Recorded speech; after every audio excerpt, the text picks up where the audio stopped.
Welcome to Not My Generation, the political podcast that looks at events and issues from a generational lens. I am Professor James Davenport, my colleague Dr. Emily Stacey, and we're going to be talking some presidential politics, right? Yeah. And we've got an election coming up, if you didn't know, as well as a presidential debate. And maybe talk a little bit about an upcoming Supreme Court nomination and confirmation process.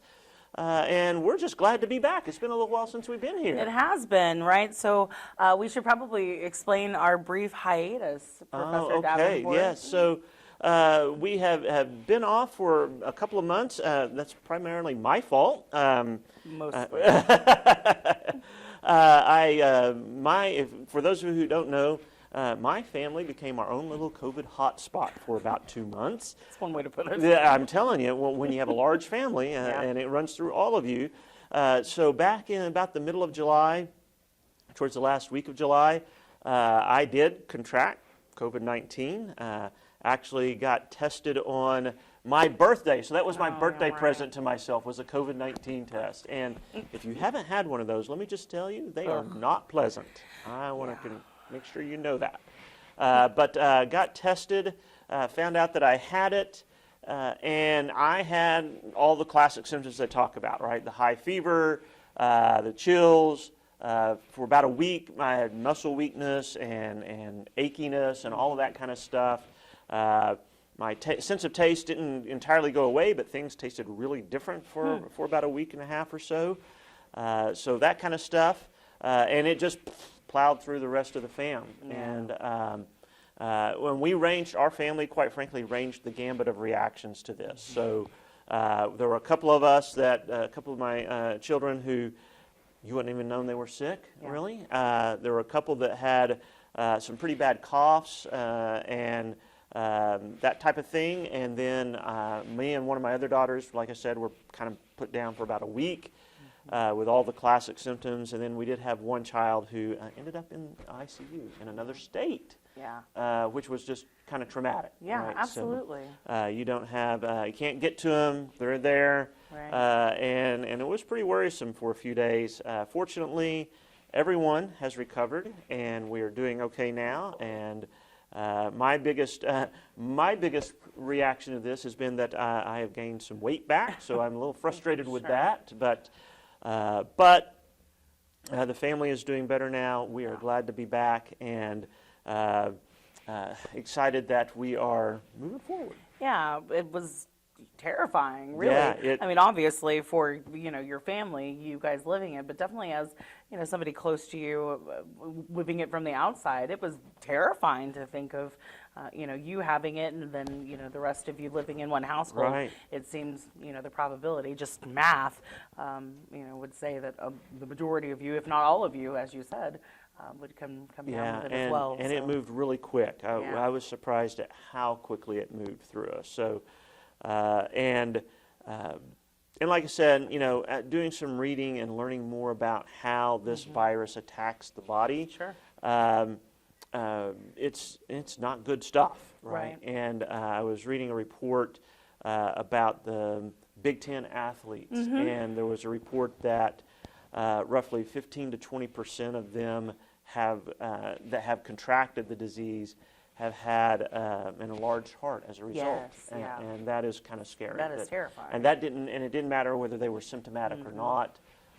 We're seeing reports of people who have suffered brain damage from this, as well as other problems. So it is serious. You don't, and I'm not a fearmonger. I'm not someone who says definitely not. But take it seriously.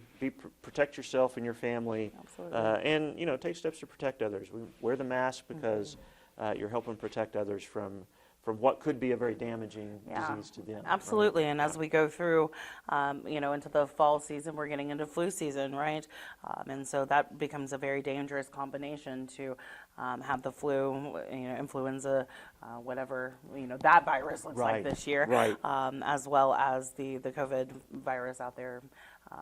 Please protect yourselves. It is a very serious issue. Obviously, our state continues to have That's right. increases in the That's number right. of cases that we're reporting daily. Reporting over 1,000 Yeah. cases a day now, Right. here in Oklahoma. So it's not as if this is, going away.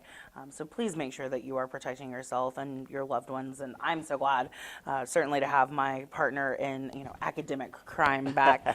It was very lonely. Of course, our semester started a little bit wonky as well. Yes, so right. we It are was very different. a little bit displaced in the Rose State Social Sciences building. And so all of our professors are kind of scattered across campus due to a little bit of a building Malfunction. that's a good word. I was going to say technicality, but malfunction works much better. So it's good to see Professor Davenport, and we're going to have some more fun political hijinks as we go forward. And but enough about my personal COVID journey for now. Let's talk some presidential politics. We got a debate coming up this week, right? Tonight, right? So by the time you see this, we might have already seen the debate, but it's going to be very interesting to see how this goes. I think, and this is my personal opinion, and I know people on the left and right are probably going to shoot arrows at me, but I think this will be at the same time one of the most incoherent presidential debates we've ever watched in our lifetimes. But perhaps one of the most entertaining as a result. So, there you have it. Unfortunately, I am so weary of the entertainment. I think that I have had my fill Of entertainment? of being entertained politically. I desperately want to hear some policy. I want, I want and yearn for the wonky days of, Hillary Clinton's bullet-pointed lists and, Bob Dole and whoever, right, left or right. I just miss real policy talk. Substantive And discussion? I'm inclined to agree with you. Unfortunately, I do think number one that it will be incoherent. I think that it will be very, very difficult to follow both of these gentlemen, and this is not something that I say to be derogatory. I think that simply whenever they get on these tangents, it is sometimes very difficult to follow where they started and attach that to where they actually end up. And that's evidenced through any debate that you watched Donald Trump in 2016. And again, a lot of those were entertainment based. And then Joe Biden his claim to fame is he's the gaffe monster. And it is very difficult to look forward to tonight's debate as a political scientist, because I desperately want to hear how somebody is going to fix this pandemic, how they are going to fix healthcare, how they are going to nominate and or put a Supreme Court justice on or not on the Supreme Court in the next 6 weeks, etc. Like these are things that the American public deserve to know. And whenever I teach my American federal government classes, I'm this passionate about it. They need to be asking these questions from their candidates. We should not be satisfied with eating popcorn. Yes, I love it. I love to see the show. It's wonderful, except for it's almost October, right? It's almost October. It's 2020. The entire year has been an October surprise. I cannot imagine what is going to be unleashed in the coming 6 weeks. But I just want some policy. I just want somebody to tell me how they're going to fix the tax code. I just want to sit and listen to somebody pet me gently on the head and tell me it's going to be okay, and tell me how and how much of my taxpayer dollars it's going to take to get us there. Sorry for that very long-winded rant. Look at Professor Davenport. You might not want to watch shocked. tonight. I'm just saying. You might just want to. I know. I don't say you're going to see any of that, right?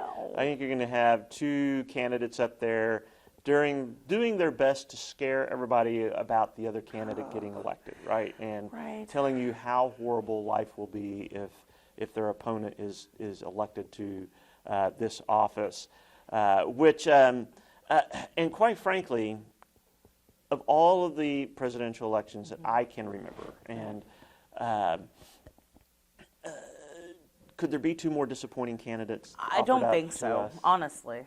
I'm just, 2016 was, it was a gut punch, but this is I don't know how this is worse. It feels so much worse, though. Yeah, well, yes, I think there was a lot of expectation in the Democrat presidential primary I that think so too. you were going to have some candidates that really thought there would be a good contrast against Agreed. Donald Trump. I right? agree. Yeah. And it seems to me that they resolved to go with the guy most like Trump, at least in many aspects, Yeah, right? demographically. Yeah, they're both 70 plus. You know, they're both white guys. They're both, been around a while, East and Coast. both have trouble putting sentences together that you can understand in many cases. So, does it really matter which one you vote for? I hate to say that. Did I say that out loud? Wow. I don't know, but Ouch. does it really matter? Are you really going to have that much difference between the two? I'm again, unfortunately, we're not going to give you some bloody battle again today, because I'm again inclined to agree with you on this. I don't think, honestly, that it does matter at this point, because if Joe Biden gets elected, number one, after we get through the probably year and a half transition of power, that's going to come after that, and I say that begrudgingly, but not jokingly, I think whatever remains of that term is going to be spent dismantling Trump's 4 years. And so I don't know that, whoever wins, there is not a lot of policy, that pushes America forward. Sure, That gets sure. done, unfortunately. Well, and let's be honest. If Biden wins, Republicans in Congress, whether they get a majority, retain their majority in the Senate or not, or whether they steal a majority back in the House or not, are going to be going after him with a vengeance, just Right. like Democrats did Trump. Yeah. And so you're going to have another 4 years of scandal mongering kind of a Totally. approach, and looking for everything that they can possibly find. And so you're just, I don't think it's going to get any better anytime soon, regardless of who wins this election.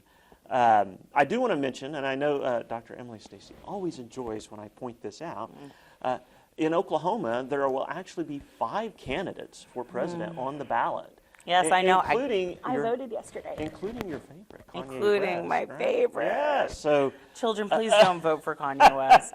I'm telling you. Please, please, please don't. But there are other options. I don't know that any of them are any better, right? But I am not one who believes that any candidate deserves my vote. They've got to earn it, That's right. They don't automatically That's right. or expect me to give it to them. There's only one minor party that has a candidate on all 50 state ballots. That is the Libertarian Party again. I believe the Green Party candidate has their candidate on about 35, 36 states. Roughly, yeah. And so some states will actually, have some more options, but there are other options out there, and maybe this year is a good time to consider if you got, and I know the Democrats are saying, no, you can't vote for them. They're going to give, and the Trumpers are, you can't vote for the third party. You're going to give it to Biden. Hogwash. Most states that's not going to matter, Oh right? my. In Oklahoma, let's be honest, Trump's going to win this state Oh, for sure. by a fairly sizable For sure. margin. If you decide to vote for a third-party candidate, you're not going to take that away from him. And in California, Biden's going to win. It's not going to be close. If you're out in California and you decide to vote for a third-party candidate, you're not going to change that outcome either.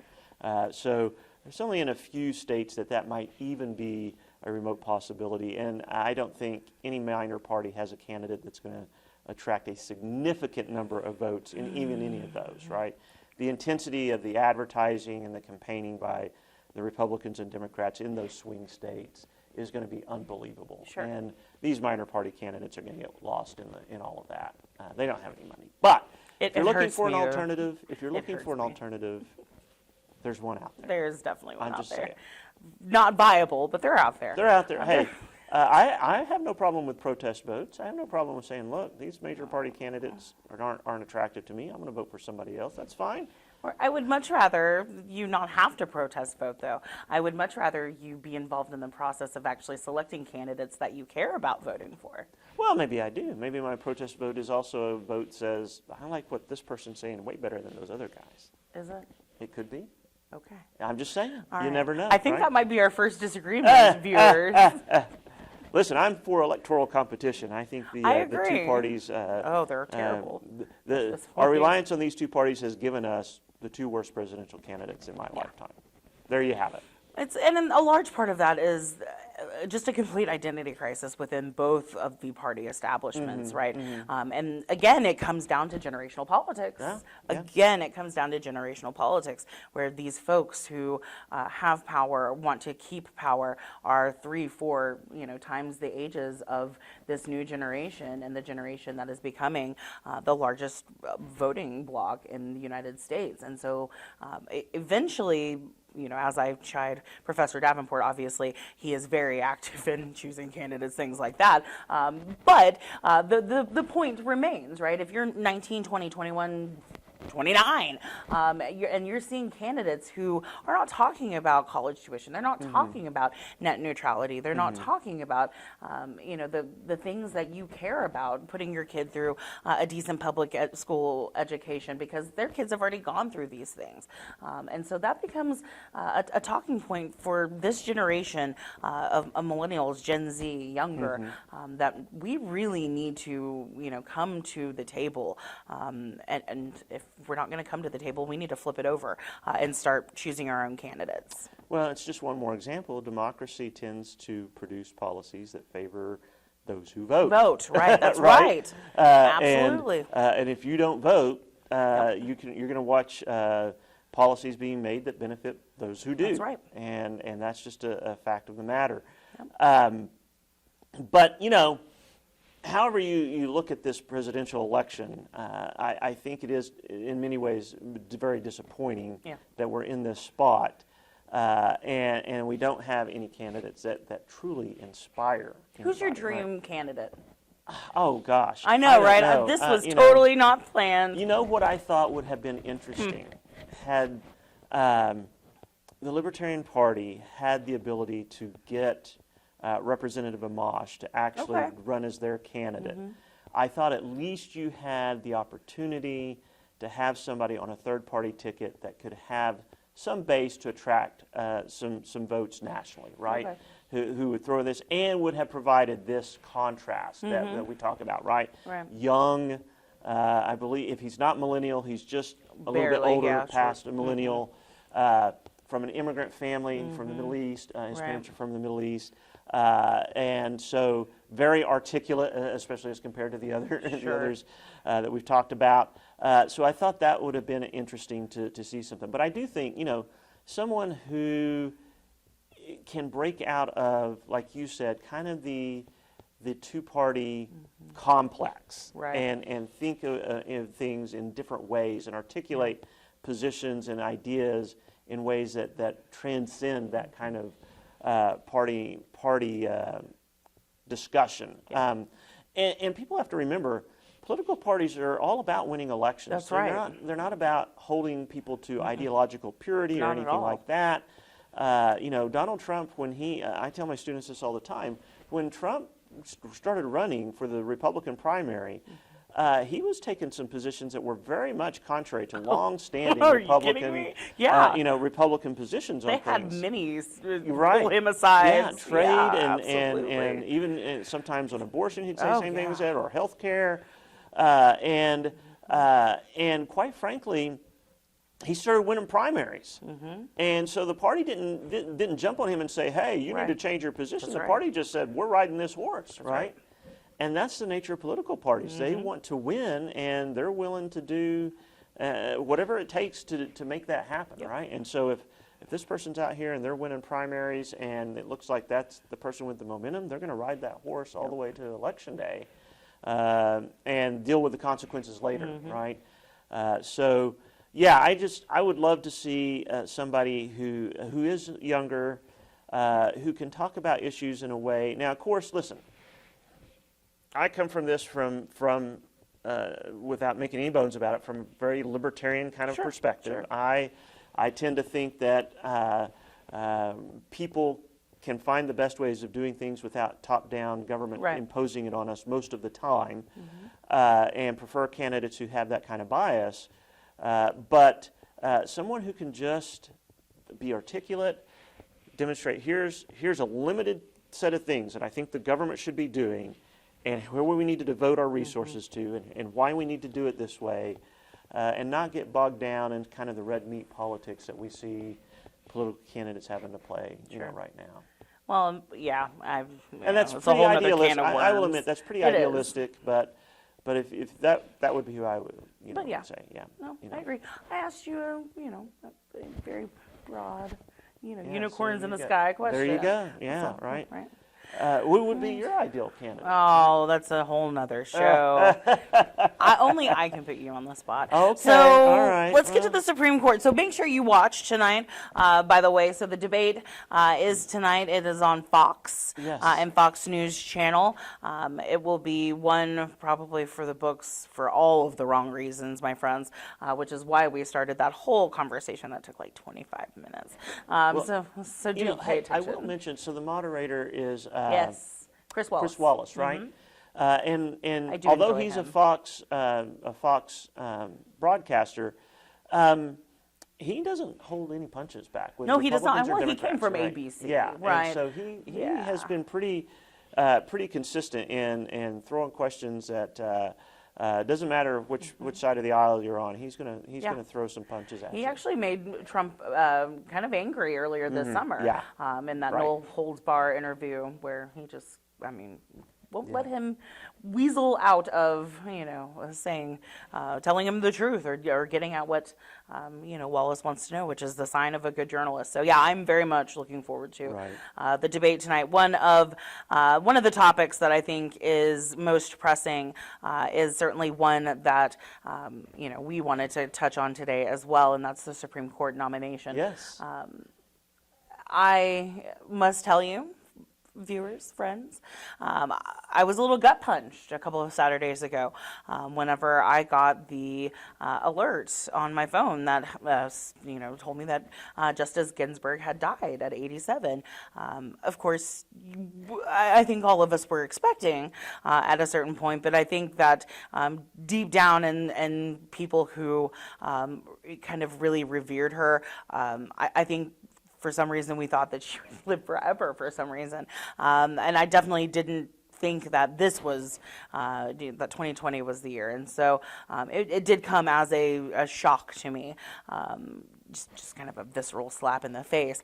I will be forever grateful for Justice Ginsburg, and I think that in terms of her judicial activism, in terms of the way that she honored the court, the way that she looked at and evaluated the law and the Constitution and its application in our modern democracy, she was always very careful to take into account those that tend to be disenfranchised, those that tend to be marginalized within a society, be that people of color or females, working mothers, etc.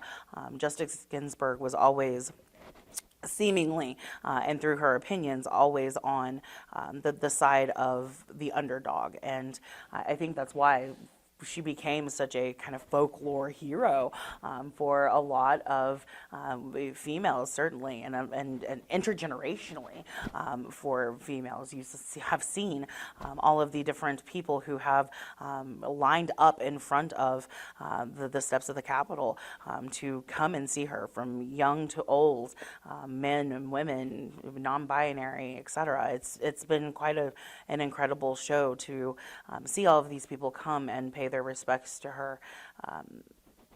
Again, as a political scientist, as somebody who I certainly did not go to law school. I dislike the law quite greatly. In fact, we're more theorist. But in terms of her contributions, they cannot be denied. In the same way that I gave a very similar speech after Antonin Scalia died. No matter where you are in the ideological spectrum, or where you are with the politics of their judicial actions, you must, as an American, respect their contributions to the modern democracy in which we live. And Sure. And it's kind of interesting, both those two were very good friends. They were. Off-Broadway shows about them. Completely Tom and different Jerry. from- They are Tom and very Jerry. different, but very good friends, and they Yes. both pass away. and at the beginning of or during an election, presidential election cycle, 4 years apart, Yeah. and set up this battle over who will replace them, right? Right. And let me shift to that for a second. I agree Sure. with Dr. Stacey's assessment here is, regardless of whether you are left or right, you have to respect the impact that Justice Ginsburg had on our system and on the way the court ruled in a variety of cases. And so you just have to acknowledge that as her influence, and that means she did her job well and gained tremendous respect. First woman, I believe, to lie in state in the Capitol, correct? Yeah. It's amazing that in 2020 we're just getting, this is the first time a woman has had that honor. So, but for many, they would not have been able to choose a better woman, right? For many who are observing and look at her career, certainly no one more deserving from that standpoint. Yeah, agree. But now let's get to the ugly side of this, which is the politics over the nomination of her replacement, right? Her body wasn't even cold yet. Sure. Whenever you had Mitch McConnell, and I'll let you get on your soapbox here in a second. But whenever Mitch McConnell put out a press release, so your Senate Majority Leader. Stating that we would have a vote, that Trump was going to nominate, and we would get a vote on a new Supreme Court appointee before the election, right? That's right. And that was 8 weeks ago, I suppose. Or, I'm sorry, 2 weeks ago, which would have been 8 weeks until the election. Right. And let's just be clear here. All sides on this are being as hypocritical as you could imagine anyone could be, right? Absolutely. Let's go back 4 years ago. January of 2016, Antonin Scalia, Justice Scalia, had passed away, and the Republican line was, let the people vote, and they should have a say in who gets to nominate the next justice, right?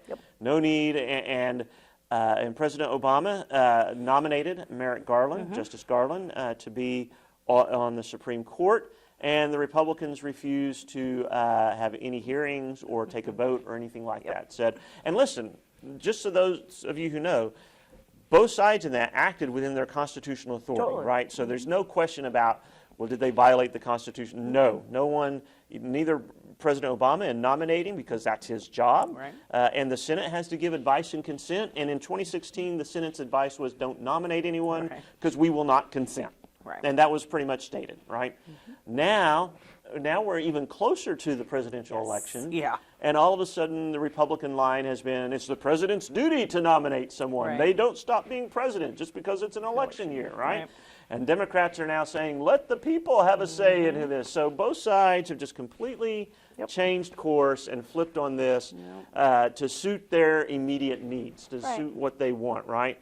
Now, an interesting aspect of this has been some talk, and I don't know how serious it is. A lot of times you get things thrown out in the heat of arguments that when things settle down, people start thinking clear-headedly again. But, this discussion of, well, if Biden wins and the Democrats gain a majority of the Senate, they're going to pack the court. They're going to add more justices to get a majority that they want. There historically has not been a lot of public support for that type of approach to handling the judiciary. And so I think, once the heat of the campaign is over, whoever wins, my hope is that cooler heads will prevail and they'll rethink that. Although, let me say this. I'm going to say this point.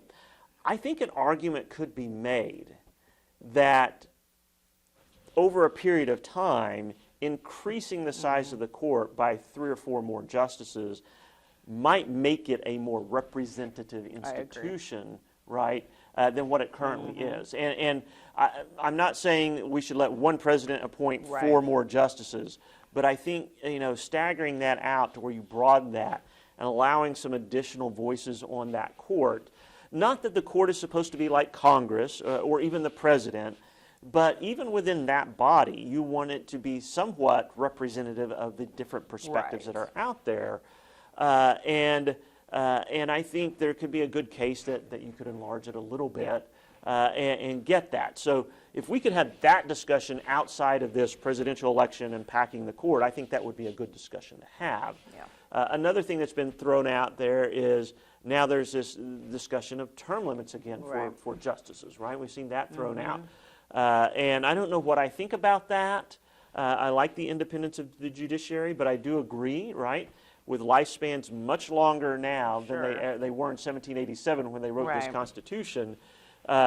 It's conceivable that you could have, Scalia and Ginsburg and Kennedy, who retired, all were hitting close to that or at that 30 years or more, right? Right. In another couple of decades, is it inconceivable that we could see people who could be on the court for 50 years? No, no. And course not. is that too much influence? Right, on a court, exactly. right? Well, and so this has been a kind of a conception of the modern presidency, right? Since about Ronald Reagan, you've had presidents choosing Supreme Court justices to sit on the court that are like Barrett and their late 40s, early 50s, just so that they can have that impact for Sure. much longer than certainly a presidential term is going to last.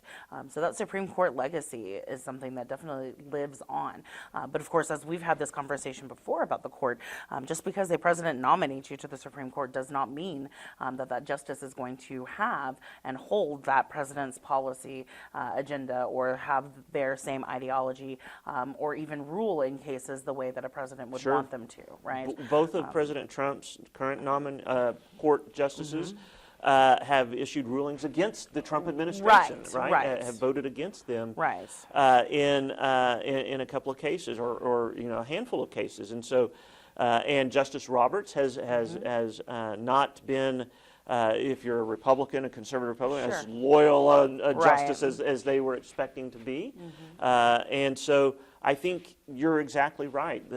Once the justices are there, that protection of them not having to be beholden to be reappointed or something like Right. that gives them the ability to really think through these things Which and is not nice. be beholden to political actors. I do worry a little bit about the commentary about being beholden to political actors, however, right? Because we do know that certain Supreme Court justices and their wives, for example, are quite heavy actors in things like the Tea Party movement, for example. Sure. And so that part does worry me, right? Because Yeah. we like to think, and again, I don't think that you're wrong. I think most Americans don't regard the judiciary, right? And so they may not have a less favorable opinion about packing the court simply because they don't have an opinion about packing the court. And I think that would be interesting to flesh out as a political scientist or as somebody who does polls or surveys. I would be very interested to see because we only really get excited about the Supreme Court when During they're an election. justices Right. that need to Right. be reappointed or whenever they're doing something controversial like abortion or immigration, et cetera. Otherwise, I don't know how often the average American really regards the Supreme Court or the judicial branch unless they're in the back of a police car, which is unfortunate. Sure, and I think we need to be cautious about this idea that we should trying to have the court influenced by the democratic process, right? The Sure. whole idea of the courts is that they're really going to be a backstop against the democratic process, taking rights away from those who don't find themselves in That's the majority, right. right? Right. And so tying them to whoever is in the majority at any given point in time kind of eliminates that ability to serve in that role. Sure. And so we want to be that. And I do think judges at all levels should be cautious about being overly involved in any kind of political organization, just so they Overzealous, don't yeah. give that impression, Right. right? It's not that, listen, they're human beings. They're going to have their own Absolutely. policy preferences and such as well, but they don't want to undermine their standing That's with right. the public that they are overly political Right. in how they view things, even though that we know they're human beings and they can Right. escape some of that. But because they are lifetime appointments and they're not accountable to us, it is, I would think, if I were a Supreme Court justice, I would want to be overly cautious Yeah, about, trying to show my cards, Sure. personal cards. Sure, right. And of course, now I guess once again, if you've been on there a long time, maybe you're less Sure. inhibited about that kind Sure. of thing, That's right? fair. That is totally fair. And so we're back to that how long is too long kind of a question. Right. But it's going to be interesting to see this play out. It looks like Republicans are dead set. There's no way that in the next 5 weeks we're not talking about Justice Amy. I think you're right. I think period. you're right. And then it'll be a question of what happens in the elections and what kind of reaction do we see Democrats trying to take after that. So I almost wonder if putting her on and confirming her before the election dims a little bit of Trump's light. You know what I mean? Because, I mean, in 2016, right, you had a lot of conservatives who did not believe that Trump was as conservative, right? Especially social, Christian, religious rights conservatives. And that's why Mike Pence lent himself so handily to the campaign and sort of leveling out the bombacity of Donald Trump. And certainly a lot of conservatives still were not terribly happy with the Trump Pence ticket, but held their noses and still voted for that ticket because of that open Supreme Court seat. Right. So I almost wonder if it will dim some of that base's tenacity or their voraciousness if she gets in before the election. You know, that's a good question. I don't know. It could go that way. It could go the other way, right? That we'll want to reward him for putting what they perceive as being another conservative. And that's totally fair. And I don't want to get too much into this. We're about to run out of time. Sorry. But listen, much of this discussion is over the abortion issue and what the court might do on Roe versus Roe v. Wade. I think discussions on all sides of that are a little overblown. I agree. And I think Roberts has indicated he is not interested in having a wholesale overturn of any prior Supreme Court precedent. Settled law. I think, and listen, make no mistake, Roberts carries influence on that court. He does. Not just because he's the Chief Justice, but because of how he's handled himself with many of these controversial cases. And so I don't anticipate, regardless of who's on this nominee, that you're going to see a wholesale frontal assault on Roe v. Wade. I agree. Will they allow, will they allow some tinkering around the edges? Will they allow states a little bit more broad leeway in restricting abortion? Probably so. Will they completely reverse it? I don't believe that you're going to see that happen. Just because I don't think that's where Roberts wants to go. I agree. I totally agree with you on that one. I think that Roberts is very much a settled law type of guy. It doesn't need to be relitigated if it's not broke. Right. And I think, but that is the issue that drives all of this confrontation right now. Right, and drives them to the polls. So again, we'll have to, stroke my proverbial beard and Davenport's, beard from afar on this topic over the next 5 weeks. I'm sure we will be checking in with you about it as we go through.